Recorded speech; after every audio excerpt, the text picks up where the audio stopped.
Hello tout le monde, je vous retrouve aujourd'hui pour vous parler d'un sujet que j'avais envie de partager avec vous, dans le sens où il y a beaucoup de personnes qui me connaissent depuis X années et qui savent que je pratique le sport depuis des années et des années. Et là en fait j'avais envie de vous parler du fait que pendant un an, je n'ai pas fait de sport, mais absolument pas du tout. Donc j'avais envie de vous en parler pour vous expliquer comment moi je l'ai vécu, sachant que je suis quelqu'un qui pratique le sport depuis que j'ai 15 ans. Donc quand je parle de sport, je parle de musculation, parce que je fais musculation fitness depuis que j'ai 15 ans, sachant que j'en ai 34, voilà. Alors j'en ai pas fait pendant 15 ans non-stop, il y a eu des moments où je me suis arrêtée plus ou moins, mais ça n'a jamais été aussi long. Dans le sens où soit je faisais du cardio, soit je faisais des séances à la maison. Et là, en fait, pendant un an, je n'ai rien fait. Et j'ai vu des choses sur mon corps que je n'avais jamais vues. J'ai ressenti certaines choses que je n'avais jamais ressenties. Et donc, du coup, je me suis un peu projetée, sans me dire que je me suis mis à la place de ces personnes-là, parce que ce n'est pas vrai. Mais je me suis un peu projetée dans le corps de certaines personnes ou dans l'état d'esprit de certaines personnes qui ne pratiquent pas du tout de sport et qui peuvent ressentir certaines choses. Franchement, ça m'a vraiment surpris, parce qu'à un moment, je me suis vraiment dit, waouh, ça impacte même ton mental en fait. Et je veux pas faire de la propagande pour le sport, mais vraiment, je pense que c'est un antidépresseur naturel, que c'est quelque chose qui vous booste au quotidien et qui vous motive et qui vous rend plus confiant. Alors, moi, je parle de la musculation, mais je veux aussi faire une analogie par rapport à tous les sports. Je pense vraiment que ça fait du bien dans plusieurs domaines, et pas que corporel, pas que physique, mais surtout mental et même au niveau de la discipline de votre organisation. C'est vraiment quelque chose d'important pour moi. Donc depuis que j'ai 15 ans, j'ai toujours fait de la musculation comme sport. J'ai commencé avec un niveau voilà, de débutante, forcément. J'étais coachée dans un petit gymnase où j'ai appris la force athlétique, donc le squat, le développé couché et le soulevé de terre. Et après, les mouvements annexes pour renforcer. J'ai fait ça pendant 2-3 ans. Après, je suis partie en études supérieures et j'ai continué soit en sport à la maison ou soit à m'inscrire dans des salles de sport. Il n'y avait pas beaucoup de sports où on pouvait, enfin de salles où on pouvait faire de la force athlétique, donc j'utilisais surtout les machines guidées, ce qui est un peu l'équivalent des Keep Cool en ce moment. Et après j'ai continué et jusqu'à Montpellier où j'ai eu ma salle de sport aussi chez moi où j'avais atteint un très bon niveau.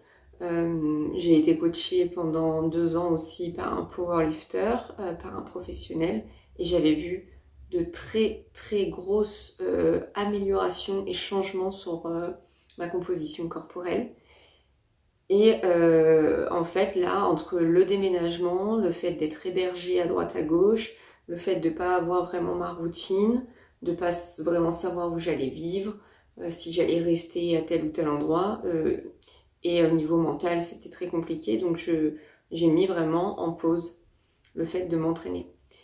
Et donc, du coup, alors, au bout d'un an, j'ai vu certaines choses, mais au bout de quelques mois, j'ai commencé déjà à voir rapidement mon cardio diminuer, mon estime de moi aussi diminuer, le fait de ne plus être pump, de plus être vraiment dessinée, de plus être tonique.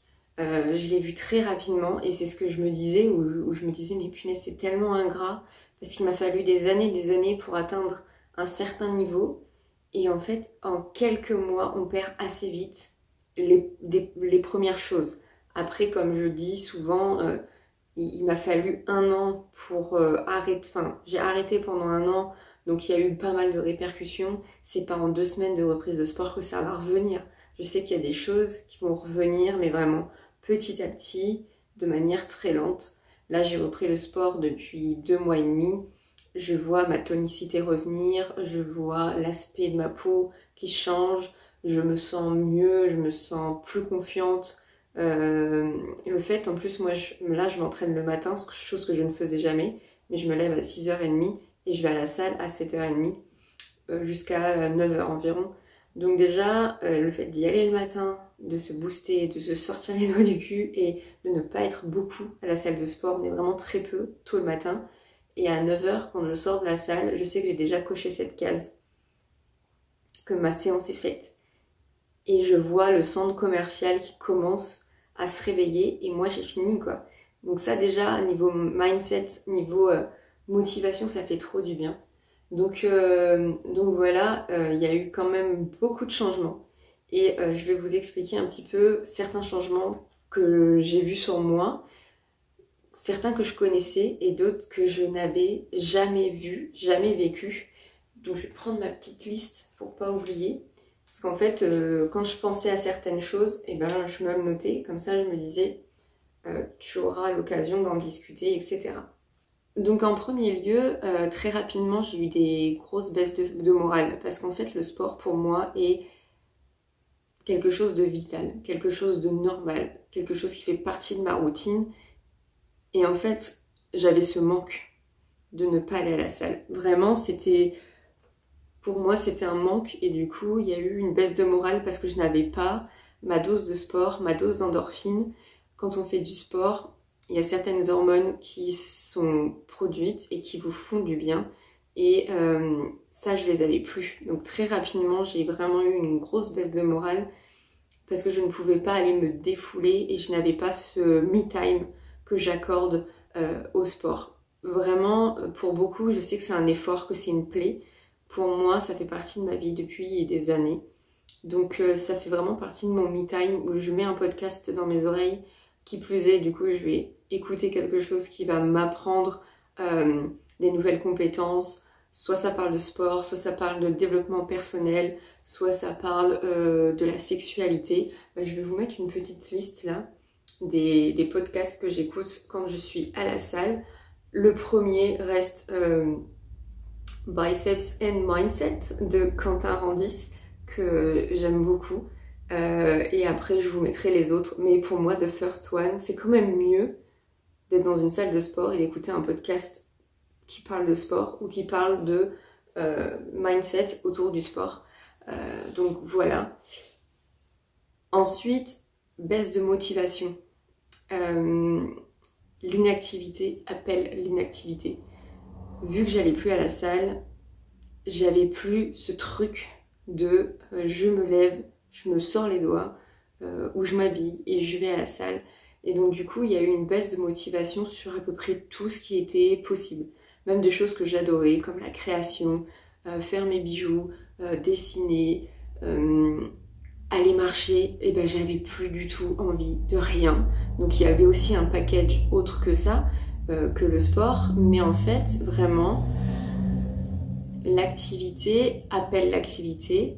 Quand vous bougez, vous avez envie de bouger, mais quand vous êtes inactif, ça vous met dans un cercle vicieux d'inactivité.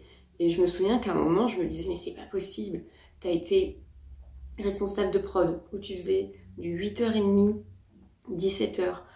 Après, tu rentrais, enfin même pas, tu allais à la salle, entre 17h30 et des fois 19h, tu rentrais chez toi, tu te faisais à manger, tu t'occupais de ton chat, tu t'occupais de ta maison, tu t'occupais de toi, tu tournais des vidéos, tu préparais à manger pour le lendemain.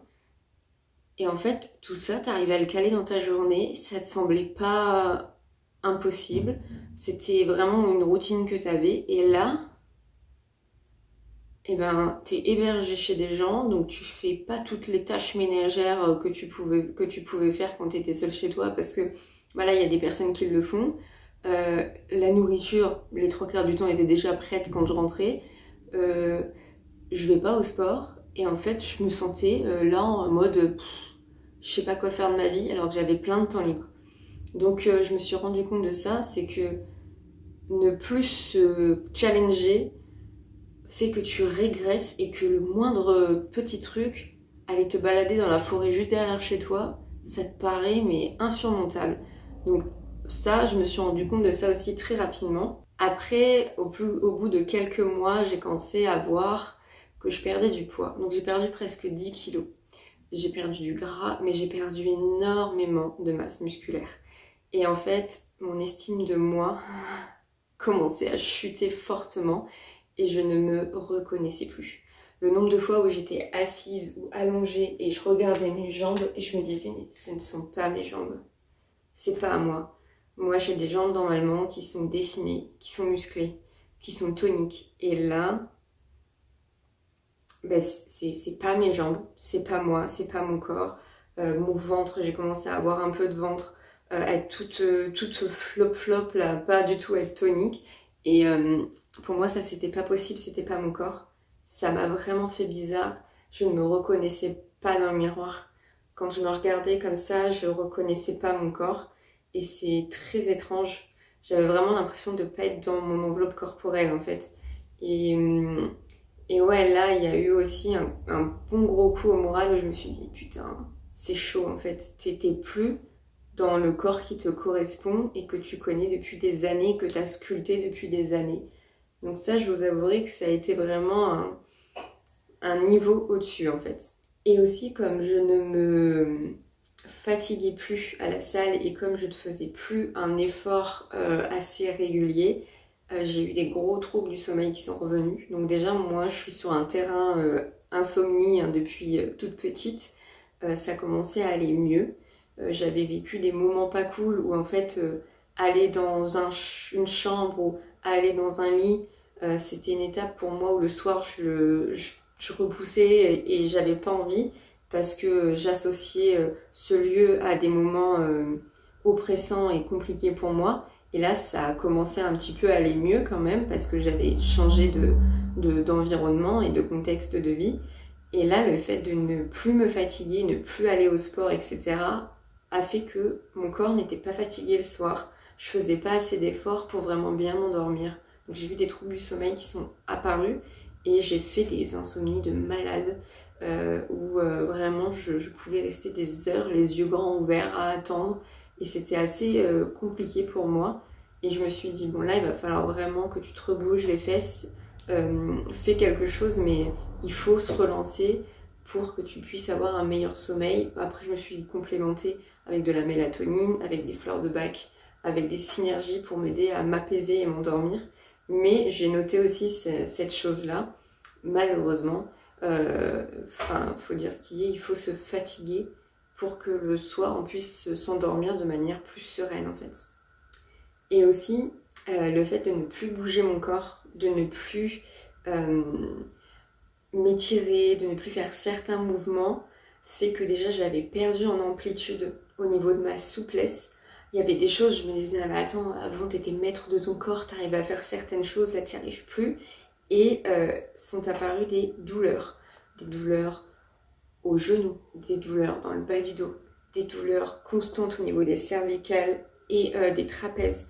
Et là, je suis en train de faire des séances full dos pour pouvoir me remuscler mon dos et aller un petit peu mieux parce que je me rends compte que rester 4 heures dans un train ou 3 heures au cinéma, comme là je suis beaucoup moins musclée au niveau du dos, je bouge dans tous les sens parce que je sens des douleurs, des tiraillements, j'étends mes jambes parce que j'ai mal aux genoux. J'ai eu des douleurs au niveau des genoux que je n'avais jamais eu avant. Je me suis déboîtée plusieurs fois les genoux, je suis assez souple. J'étais plusieurs fois assise sur mes jambes et je me relève et là j'entends un énorme cloc et je vois mon genou qui se déboîte et qui se remet et une douleur. Je me suis dit mais putain mais jamais t'as eu ça. Et je me suis souvenu que quand j'étais plus petite, en ado, y a un médecin qui m'avait dit tu as des genoux fragiles, t'as les mêmes genoux que ton papa, les mêmes chevilles que ton papa.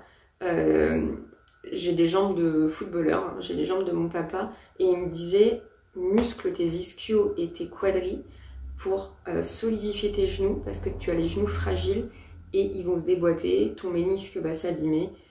Et je me suis souvenu de ça, j'ai dit putain il faut que je remuscle mes jambes parce que sinon là j'ai plus de 30 ans, ça va être compliqué. Et du coup j'ai eu ça, j'ai eu pas mal de fois où j'avais super mal dans le bas du dos.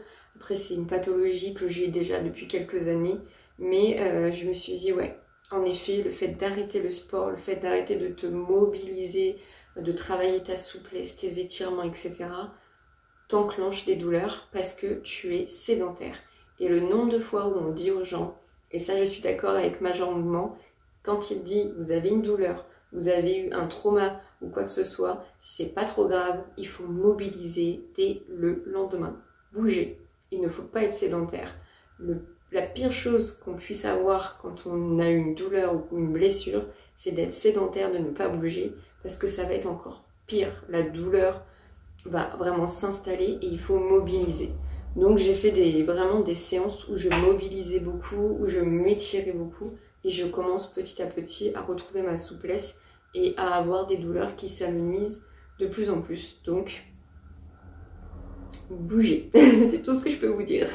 Ah aussi, alors ça pour celles qui ne savent pas ou qui ne sont pas dans le même cas que moi vont se dire non mais de quoi elle se plaint.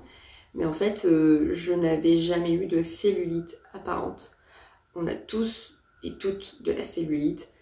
Et moi, j'en avais un petit peu, mais ça ne se voyait pas beaucoup. Et là, j'ai commencé vraiment à voir le haut de mes cuisses et un peu les fesses, à voir vraiment de la cellulite à plus de 30 ans.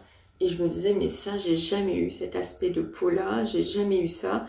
Et là, je voyais vraiment la cellulite apparaître et je me disais, bon, bah ça montre bien que depuis toutes ces années, tu te bougeais, tu faisais du sport, tu avais un rythme de vie et un mode de vie plutôt sain, et donc du coup ça ne se voyait pas forcément.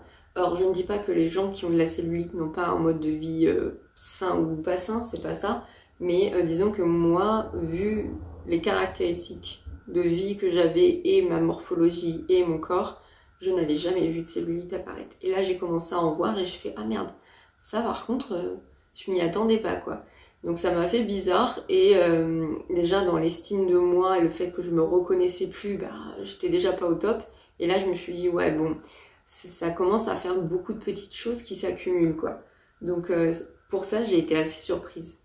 Je me sentais faible aussi, il y a des moments où je faisais certains efforts et ça me paraissait mais incommensurable parce que mon corps n'était plus entraîné à être dans l'effort, à se challenger, à marcher vite, à monter les escaliers avec un truc dans les mains. Et vraiment, je me suis rendu compte à quel point on peut vite retourner la situation et devenir assez faible assez rapidement. Donc je pense aux gens qui ont un accident et qui doivent être alités pendant X semaines ou mois. J'imagine même pas la remise en route de leur corps après ça, alors que moi je continuais de faire ma vie, de marcher, de me déplacer, de conduire, etc.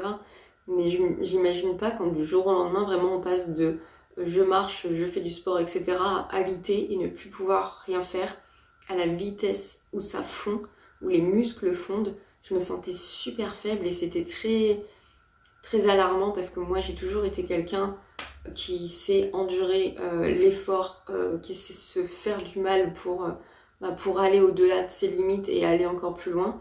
Et là c'était vraiment très bizarre. Donc comme je vous disais aussi, les problèmes de peau dans le sens où j'ai vu la cellulite, mais j'ai vu aussi des boutons apparaître à certains endroits. J'avais un aspect de la peau qui était vraiment pas très joli. Je voyais pas mal de boutons apparaître au niveau du menton, du haut du corps, au niveau des fesses, des cuisses. En fait, j'avais jamais eu ça. Je pense qu'il y avait aussi le changement d'alimentation parce qu'à un moment, j'ai changé pas mal d'alimentation parce que j'avais plus trop la main sur ce que je mangeais, plus les déplacements avec le travail, etc. Mais j'ai commencé à avoir des aspects de la peau, des problèmes de peau apparaître, alors que ça, j'avais jamais vu ça non plus, donc c'était tout nouveau pour moi. C'était un petit peu troublant aussi.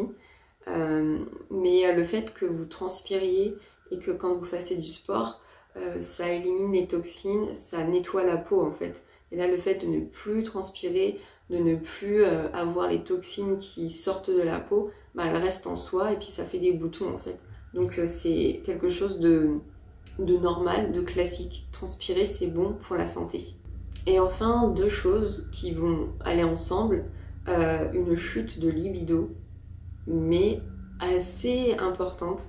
Et en fait, ça va aussi avec le fait de ne plus se reconnaître, ne plus aimer son corps, Du coup, il y a aussi une chute de libido par rapport au fait que vous fassiez plus de sport. Donc il n'y a plus de fabrication de certaines hormones qui sont déclenchées. Je ne veux pas vous faire un cours sur les hormones, etc. Mais pour vous dire que quand vous faites du sport, il y a des hormones qui se déclenchent. Certaines hormones sont attribuées aussi aux hormones du plaisir, du bonheur. Et en fait, quand vous mélangez tout ça, le métabolisme, le corps est une horloge assez compliquée. C'est normal d'avoir aussi une chute de libido. Et qui plus est, comme je ne me sentais plus bien dans mon corps, je n'étais plus connectée à mon corps. Et il y a des moments, j'avais vraiment du mal à être connectée à moi et à vraiment ressentir les choses, à me laisser envahir par les émotions, etc. Et il y a eu vraiment un moment, une chute de libido, qui plus est quand vous êtes motivé à rien, même aller marcher, vous êtes motivé vraiment à plus rien, de rien du tout. Et là, voilà, comme je vous disais, le fait de plus se sentir connecté à son corps, de plus sentir les effets de certaines hormones, et ben en fait c'était une résultante de tout ça. Donc c'était assez troublant parce que pareil, c'est des choses que je n'avais jamais vécues. Enfin, en tout cas, que je n'avais pas vécu depuis plusieurs semaines, mois. Et c'était assez bizarre aussi, parce que idem, j'avais l'impression de ne plus me reconnaître, mais en fait, tout ça était normal, parce que c'est physiologique en fait. Donc voilà, en gros, les choses que j'ai pu vivre et ressentir au cours de ces mois et de cette année d'arrêt de sport. En tout cas, je sais que moi, c'est quelque chose qui me fait du bien. C'est quelque chose dont j'ai besoin. Donc dès que dès que la situation s'est stabilisée, je suis retournée à la salle. Donc là, c'est le cas. J'y vais 3-4 fois par semaine. Et en fait, dès les premières semaines, on ressent certaines choses. On se reconnecte à soi, à ses muscles, à son corps. Les premières séances après, le lendemain sur le lendemain, les courbatures de l'espace. Mais on se replonge dans la routine et là pour moi c'est juste normal, c'est juste quelque chose de naturel d'aller à la salle et j'adore ça. Et là bah voilà, il y a les choses qui se remettent en place et ça fait plaisir parce qu'on voit que le corps réagit et le corps reprend ses marques. Le corps a une mémoire, donc je sens très facilement les choses qui se remettent en place. Donc pour ça c'est plutôt cool. Mais voilà, j'avais envie de vous faire un petit feedback par rapport à cette année sans sport et cet arrêt de sport. Pour les personnes qui sont dans la même situation que moi, qui sont soit à l'arrêt pour X ou Y raison, c'est pas grave. Un an dans une vie, c'est rien. Si vous êtes en train de mettre des choses en place dans votre vie, que vous êtes en train de vivre des choses importantes ou graves ou quoi que ce soit, mettez le focus sur ce qui est important, sur une priorité, et en fait vous retournerez à la salle au fur et à mesure, et c'est pas grave. Et un jour, vous vous dites j'y retourne, et vous y retournez, et ça sera fluide, ça sera naturel, et vous allez reprendre vos marques, votre corps va se réveiller, et vous allez retrouver des nouvelles sensations. Donc ne vous inquiétez pas pour ça. Si vous avez besoin d'aide, si vous avez besoin de conseils, vous venez me parler sur Instagram, Aurore au Naturel, et je me ferai un plaisir de vous aiguiller, de vous conseiller ou de vous parler. C'est vraiment, c'est gratuit, hein. Viendez, je vous explique tout et on en parle, il n'y a pas de problème. Donc voilà, j'espère que cette vidéo vous aura plu, qu'elle vous aura été intéressante, que vous aurez appris des choses, pourquoi pas. Et sur ce, je vous souhaite une belle journée, une belle après-midi, une belle soirée, selon le moment auquel vous regardez cette vidéo. Et je vous dis à très bientôt dans une prochaine vidéo. Bye tout le monde!